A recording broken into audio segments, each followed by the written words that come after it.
Hey, it's Roy Newgate, and we're back with another One Piece chapter review. And this chapter was absolutely insane. There was so much that happened, and so much lore, and so much revelation that I just couldn't wait to get to this chapter and discuss it. Before we get into that, if this is your first time here, or you just typically enjoy One Piece content like this, make sure to hit that subscribe button to stay posted on all of my uploads. With all that aside, let's get right into the review. Off the title alone, you could tell there was a lot that was going to be shown in this chapter about, stuff that we've been waiting on for well over a year or maybe even longer than that, depending on who you speak to. But the title is Shimotsuki Kozaburo. And as we know, he was a man who forged both Enma and the Wado Ichimonji.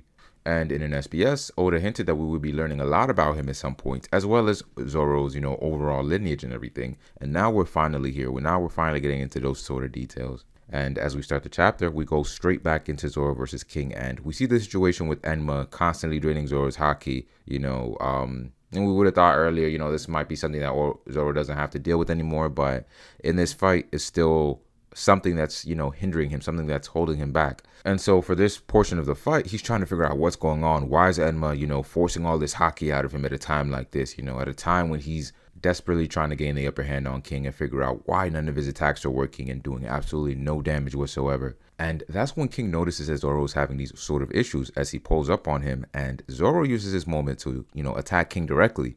And he attempts to pierce his torso, but again his attack does nothing. And it's at this point that King seemingly self-destructs right when he's in Zoro's face, and that attack was so large that it took up a huge portion of that side of the island. And honestly, Zoro even acknowledges it. He says straight up the King blew himself up, and yet he's unscathed, no damage. And this is just mind-boggling. He took absolutely no damage after self-destructing. And so the intrigue with Lunarians just keeps building up. There's just so much more that we have to learn about them to see what makes them tick, what makes them so invulnerable to damage like they are. We even cut back to Sanji versus Queen for a moment, and that's when he started talking about King and his race. And that's when Queen starts to hype up King a little bit, saying that Zoro stands no chance against him. He also reiterates what Whitebeard said when he was talking to Marco about the race, saying they were considered to be a race of gods. And so this just adds to the Lunarian hype overall, because you don't see any other race being referred to as gods, like not even giants, and giants are probably considered the most powerful race that's around currently. But honestly, the portrayal with Lunarians puts them ahead of giants for me. Like I don't think there's too much to think about there. It seems pretty straightforward. And then there's the other point about the fact that Lunarians could survive in even the most inhospitable conditions in the world, which implies that they could handle the most extreme of conditions. And I suppose we'll have to talk about that in another video or another discussion, because there's a lot you can pick apart from there. But the biggest takeaway is the fact that the entire race, apart from King, was eradicated and erased from history. And not even Queen knows why that is. After Sanji asks, he says you'd have to ask history itself. Or maybe not just why they were eradicated, but how this was possible with the race being so powerful and seemingly unstoppable.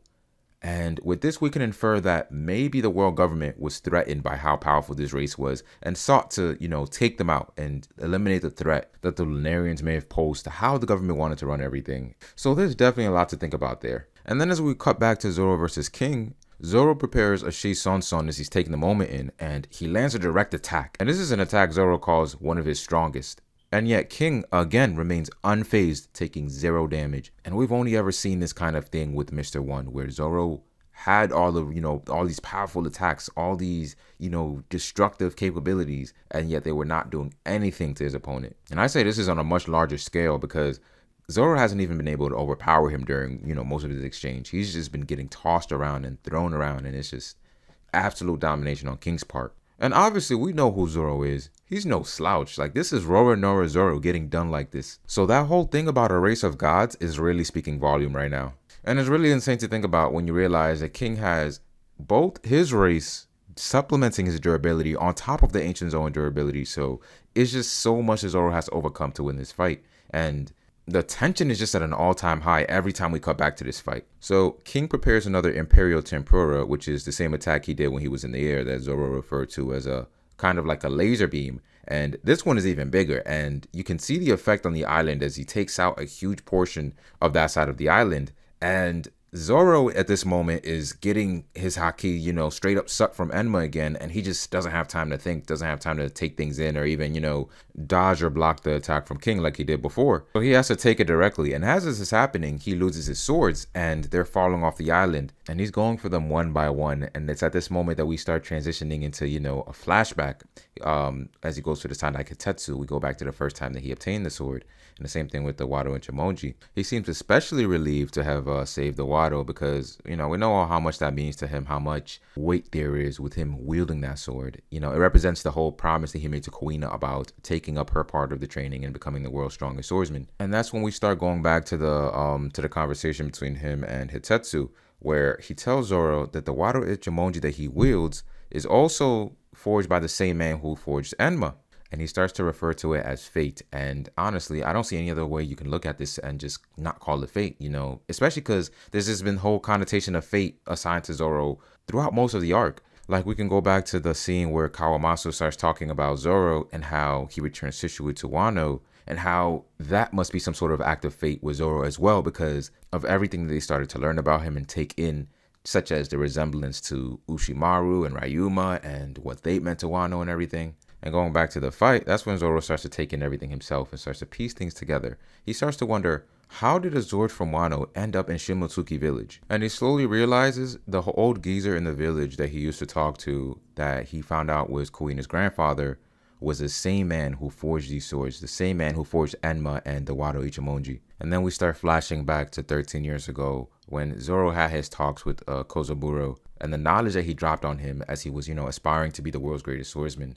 And now all that knowledge is coming full circle as Zoro is in the toughest fight of his life yet. One thing that I wanted to point out is the fact that we were finally given Kozaburo's design this chapter, and he looks very similar to the personification that Oda gave the Wado Ichimonji when he was asked to draw Zoro's swords. So Oda was sort of, throwing out this hint early on in the SBS of how Kozaburo looked by drawing the sword that he forged, and I thought that was a really cool detail, looking back and, taking it all in now. Zoro remembers when Kozaburo told him that named swords stay vigilant and they wait patiently to find a swordsman worthy of them. And he remembers that the shop owner in Locktown also told him it is a sword that chooses its wielder. And so then in this moment, he realizes Enma must be testing him. Enma is only acting this way because it's not sure if Zoro is, built for it. It's not acting out of ill will or anything. Zoro has just not been matching up to the standards that Enma expects out of a swordsman. Let's go back for a moment to the conversation between Kozaburo and Zoro. He tells him that every sword has a will of its own, and a swordsman is one who manages to tame a sword's wild nature and bends its will to his own. He adds to the fact that people start to refer to named swords as cursed blades, but it's not that they're cursed, it's just that we cannot handle them. So in this moment, Zoro has to show that he can handle Enma. He is built for this. And through Zoro's internal monologue, he starts to realize that Oden was able to handle this sword despite the vast amounts of haki leakage. And we know that he himself has been holding back because he feels like if he lets out all his haki, he's at risk of death. But then he decides to just let it all go because this is how it's supposed to be. And he allows his haki to flow. It's at this moment that some of the beast pirates around the area start to attack Zoro because they feel like this is their moment, to gain that fame for taking out the pirate hunter and everything. And as they start approaching him, they all start to faint. And that's when you realize that Zoro has started to emit his conqueror's haki. And this proves to be a vital component in taming Enma. And as they all hit the floor, we start to see that Zoro is starting to emit the same black lightning that we know from Conqueror's haki. And it's emitting from all three blades. So in this moment, Zoro is starting to get the hang of Conqueror's coding. And this is very likely to prove to be the trump card that he needed to overcome King and his insane invulnerability to damage. Because he's finally taken control and doesn't have Enma inhibiting him or holding him back and having him second guess everything. And there is so much you can take away from this last page. But first is the fact that King refers to Zoro as having kingly ambitions. And the fact that he frames it this way, on account of Zoro using Conqueror's haki in this moment, you can infer that being the world's strongest swordsman is a kingly ambition. And as a result, Mihawk, the world's strongest swordsman currently, has to have Conqueror's haki for this to be true. And a lot of people have probably doubted this and said, it makes no sense because he's not a captain, he's not leading anything and all these different things. But Conqueror's haki is much more than just who leads something. It's who's at the top, who is the king of something. And just like Rayleigh may have not been the captain of his crew, he was still the Dark King. And Mihawk is the king of swordsmen. And the fact that King said, you also have kingly ambitions, implies that he himself might have Conqueror's haki, and this fight may come down to a, clash of conquerors, leading up to the moment that Zoro comes out on top. And I mean, it's not that hard to piece together. It's like, this man is king. Why would King the Wildfire not have King's haki? Another thing I wanted to talk about is the fact that Zoro started using Conqueror's coding first before he forged the Black Blade. And, people were starting to doubt the significance of Black Blades and everything, but the fact that this came before all of that, I think this just hypes up Black Blades even more. Because it could very well end up being the case where Conqueror's coding is a prerequisite to Black Blades, and that would just serve to hype up Mihawk even more, and by extension Ryuma, because he was also able to forge a Black Blade. I feel like it's at this point where I want to discuss so much more about this and, the sword lore that we've been getting. So yeah, at some point I'll probably make a video diving into the details. Overall, this was an incredible chapter, and I can't wait to see what more Oda has for us as far as Zoro versus King goes, as, we learn more about Lunarians and get more Shimotsuki lore, more sword lore, and everything else in between. But give me your thoughts on the chapter and, what you expect for 134 or the continuation of this fight. Comment all your thoughts down below, but also don't forget to like the video, subscribe to the channel, and turn on post notifications as well.